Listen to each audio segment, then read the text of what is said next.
Jussie Smollett insists he's innocent after being charged with staging a racial and homophobic attack. But Superintendent Eddie Johnson says the Chicago PD has a lot more evidence that proves Smollett is not telling the truth.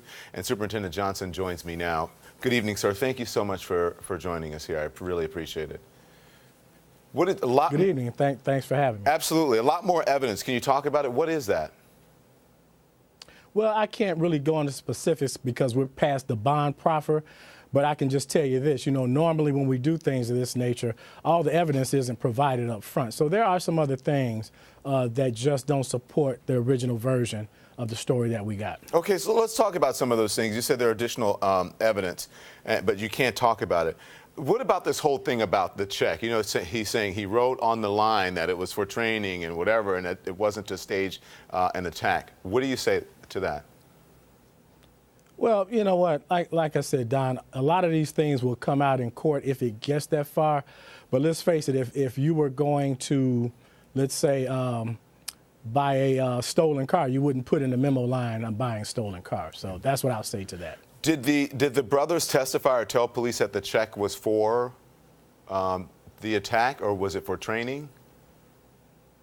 Well, when you look at, if you read the bond proffer, what they said the check was for is in that bond proffer, and it was for the attack, the staged attack. So let's talk about this letter. What about the letter? Because that was one of the first things you said during the initial press conference, that you believe that he sent it. This was the one that came about a week before to the set of Empire. The FBI says that is not confirmed. Well, yeah, the FBI has not confirmed that that's their individual investigation. So any comments that we've made about it is from evidence that we've gathered independent of the FBI. So this is from your own. So they may in fact come up with. This is from. Yeah, they may in fact come up with something different. Okay, but this is from. You're talking about Chicago PD's evidence. It has nothing to do with what the FBI has collected. It's two separate investigations. Is that what you're saying? That's correct. Okay. That's correct. Okay. Can we also talk about the Cook County State's Attorney Kim Foxx recusing herself? Why is that? Was there some sort of conflict of interest? Well, really she's the person that has to answer that. But, I have a very good working relationship with State's Attorney Foxx, and I would just say this, that I'm sure she had good reason for recusing herself from the case. So here's the thing. I mean, besides the question about why would Jussie Smollett do this, you laid that out in the proffer and from what you said at the press conference. But what reason, Superintendent, would the brothers have to attack Jussie Smollett on their own? Because if he's saying he didn't do it, then that must mean the brothers did it on their own? Well, that's the only thing you could surmise from that. And, we have to face the fact that he still has the presumption of innocence at this time, and he'll get his chance to explain his side of the story. But like you just said, you wonder why would they do that on their own? They didn't appear to have any conflict with each other. So I think all those details will come out, when he gets his day in court. I'm sure you've heard about this. People were surprised, and I'm not saying in a bad or a good way, but in the press conference that you were so passionate, so clearly upset. This was personal for you. Why is that? You know what, Don? I've lived in Chicago my entire life, and I don't know if you know this, but I grew up, part of my childhood was in Cabrini Green, which could be characterized as the most notorious public housing project back in the 60s and 70s.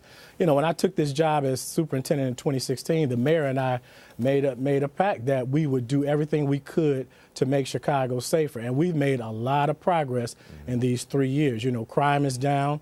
We have built up and repaired relationships in the black communities, the black and brown communities. So we don't want to lose that momentum, and we certainly don't need manufactured things to stunt that growth. Now, are we where we want to be? Of course we're not, but we made a lot of progress. We're 40% down this year to date compared to last year in terms of murders, 22% down in shootings, and those are important figures. So I don't want anything to disrupt that unless it is something that is something that's earned, and I just don't understand the nature of something like this, because it could really cause an issue in this city. You know, we've had issues before, but we made a lot of progress also. And the numbers are going in the right way, and that right direction. That's a good thing.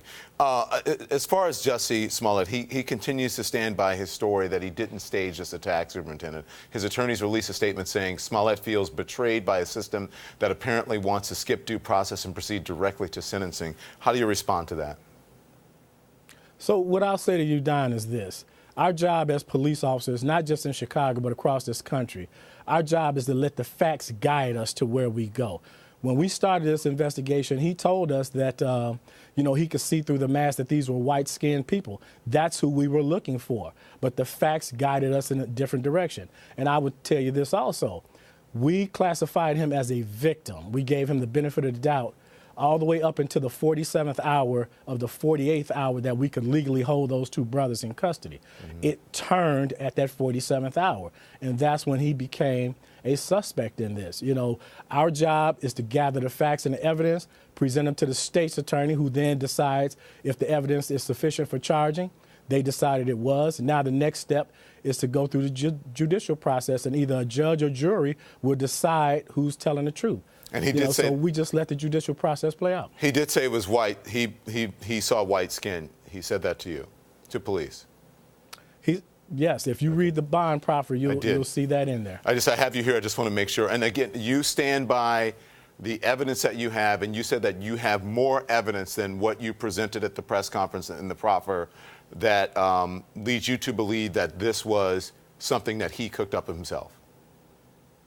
I absolutely stand by the investigation. The detectives did a heck of a job, and I want to commend them on their thoroughness in that investigation. So I have no reason to believe right now that it's anything different than what we've stated it is. Now, when he gets his day in court and he's able to say his part of the incident, then we'll see what happens. But right now, tonight, the evidence suggests otherwise. It doesn't suggest that the incident occurred the way that he stated it did. You guys are very busy in Chicago. I want to ask you about R. Kelly now.